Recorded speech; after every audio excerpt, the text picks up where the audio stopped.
The A to Z of isms, existentialism. There they are, the quintessential existentialists, lounging in a Parisian left-bank cafe, discussing the meaninglessness of life.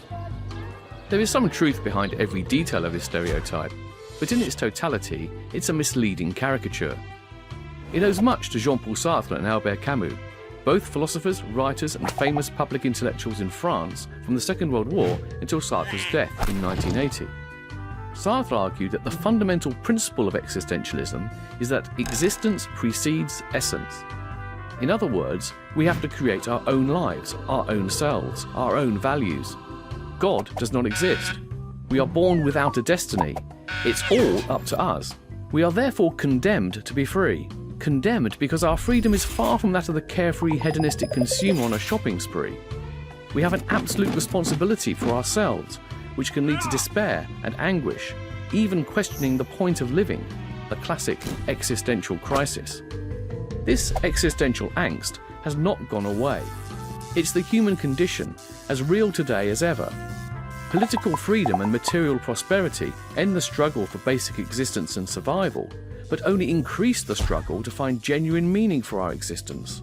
Why are we here? How can we make a difference? How should we really live?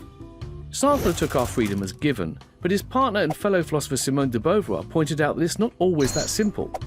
In her seminal book The Second Sex, she argued that society and political structures often conspire to hold women back. Camus argued that yes, we are free, but the world itself is absurd. He retold the classical myth of Sisyphus, condemned forever to push a rock up a hill, only to see it roll back down, for him to start all over again. Like Sisyphus, our task is to accept our own absurd lives cheerfully.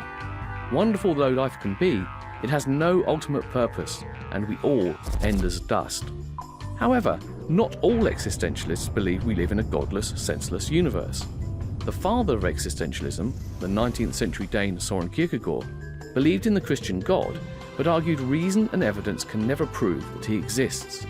We have to take a non-rational leap of faith.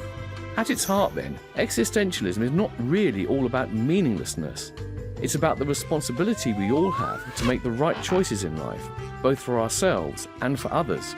A heavy responsibility indeed, and just as important now as in post-war Paris.